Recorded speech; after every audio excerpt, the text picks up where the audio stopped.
वरहमतुल्लाहि वबरकातुहू।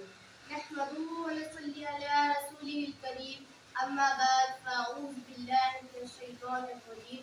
बिस्मिल्लाहिर रहमानिर रहीम। बेशक अल्लाह और इसके फरिश्ते नबी करीम सल्लल्लाहु अलैहि वसल्लम पर दुरूद सलाम भेजते हैं। ए ईमान वालों, तुम भी नबी करीम सल्लल्लाहु अलैहि वसल्लम पर दुरूद सलाम भेजा करो। हाज़िर महफिल, आज मुझे जिस मौजू पर लफ्ज़ करने का मौका मिला है, इसका उन्वान है सीरतुन नबी। जैसा कि आप सब लोग जानते हैं, ये महीना रबीउल अव्वल का महीना है। इस महीने में हमारे प्यारे नबी सल्लल्लाहु अलैहि वसल्लम तशरीफ लेकर आए। हाज़िर महफिल, इस हस्ती की आमद हुई जिसकी खातिर सारी कायनात बनाई गई।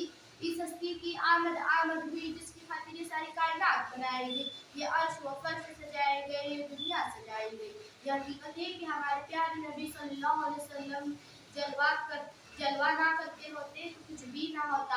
ना जमीन होती, ना आसमान होता, ना अर्श होता, ना फर्श होता, ना इंसान होते, ना हैवान होते। क्या किसी शायर ने खूब कहा है, मिटते हैं मिट जाएंगे अदा तेरे, मिटते हैं मिट जाएंगे अदा तेरे, ना मिटा है ना मिटेगा कभी चर्चा तेरा, ना मिटा है ना मिटेगा कभी चर्चा तेरा। हमारे प्यारे नबी सल्लल्लाहु अलैहि वसल्लम के कई सारे मौजूज़ात हैं। उनमें से चंद आज मैं आपके सामने पेश करना चाहती हूँ। इंसानी तारीख में कई बार हुजूर पाक सल्लल्लाहु अलैहि वसल्लम के जिस्म मुबारक को चोरी करने की कोशिश की है।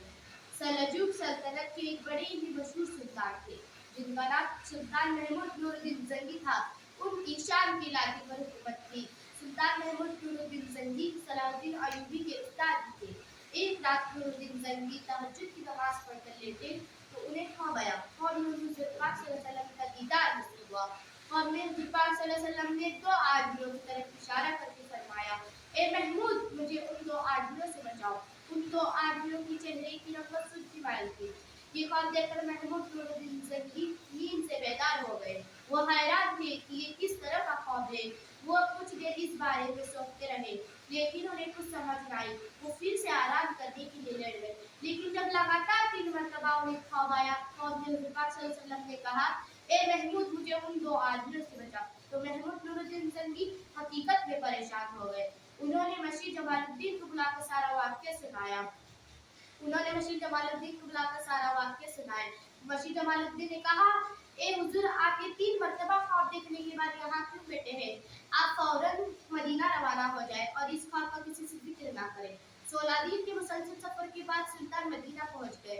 जब महमूद नूरुद्दीन ज़ंगी मदीना पहुंचे तो मदीना के गवर्नर उन्हें देखकर हैरान रह गए, क्योंकि वो पहले कभी भी इस तरह बताए बगैर नहीं आते थे।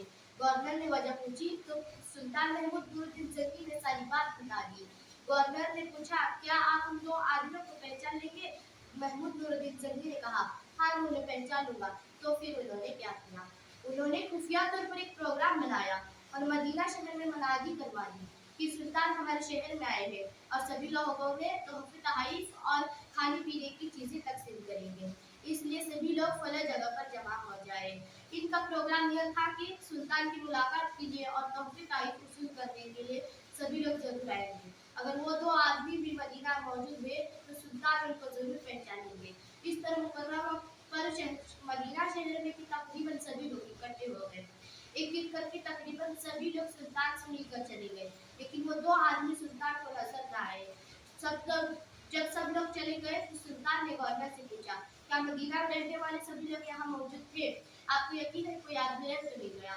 गवर्नर ने जवाब दिया, जनाब, मदीना में रहने वाले तो सभी लोग यहाँ मौजूद थे, सिर्फ दो आदमी जो अभी कुछ दिन पहले मराकज से आए हैं, मेहमान है, वो हाजिर नहीं हुए। लेकिन वो तो बड़े ही नेक और बुजुर्ग आदमी है, हर वक्त इबादत करते रहते हैं और सदका खैरात तो बहुत करते हैं। वो तो कभी भी ऐसा काम नहीं कर सकते।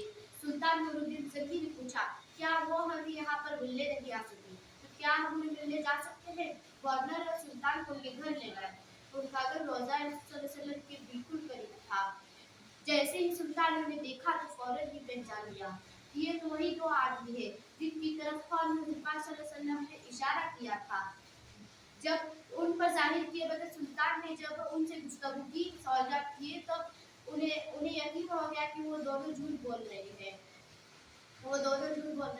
जब जब सारा कुछ सामने आ जब जब जब सुन जब सुन सुल्तान की हुक्म पर उनके घर की तलाशी ली गई, लेकिन कोई ऐसी चीज बरामद न हो सकी जिसकी वजह से उन पर शक किया जाता, उनका जुर्म साबित किया जाता। आखिर सुल्तान ने खुद बारीकी से हर चीज का जायजा लिया। एक कमरे का कालीन हटाकर जब नीचे मौजूद मिट्टी को हटाया गया तो मिट्टी के नीचे लकड़ी का एक तख्ता था, जिसका हटाकर देखा गया तो नीचे एक ताजा खोदी हुई सुरंग थी जो रोजा वसल्लम की तरफ जा रही थी और रोजे के बिल्कुल करीब पहुंच चुकी थी। जब सारा कुछ सामने आ गया तो उन दो आदमियों ने भी इकरार कर लिया कि वो यहाँ हुजूर पाक सल्लल्लाहु अलैहि वसल्लम का जिस्म मुबारक चुराने के मिशन पर आए थे। वो ईसाई थे और हुजूर पाक सल्लल्लाहु अलैहि वसल्लम के जिस्म मुबारक को रोम लेकर जाना चाहते थे। फिर सुल्तान के हुक्म पर उन दोनों को मौत की सजा दी गई। फिर सुल्तान ने सोचा कि अब ये काम हुआ है तो दोबारा भी हो सकता है, इसलिए उन्होंने हुक्म दिया कि रोज़ा सल्लल्लाहु अलैहि वसल्लम के चारों तरफ एक गहरी खंदक खोदी जाए और उस खंदक को पिघले हुए शीशे से भर दिया जाए और ताकि कल कोई भी जमीन के अंदर सुरंग बनाकर आप सल्लल्लाहु अलैहि वसल्लम के रोजे तक ना पहुंच सके। दोस्तों, इस तरह अल्लाह ने अपना वादा पूरा किया, जिस तरह अल्लाह ताला ने कुरान मजीद में फरमाया है, वो लोग यासिमुका मिनन्नास, ए मोहम्मद सल्लल्लाहु अलैहि वसल्लम, बेशक अल्लाह लोगों से आपकी हिफाजत करता है। शुक्रिया। मैं एक शेर के साथ अपनी तकरीर खत्म करती हूँ। वो महफिले मुस्तफ़ा की है, वो तराना मुस्तफ़ा का है। वो महफिले मुस्तफ़ा की है, वो तराना मुस्तफ़ा का है। यहाँ हर बैठने वाला दीवान मुस्तफ़ा का है।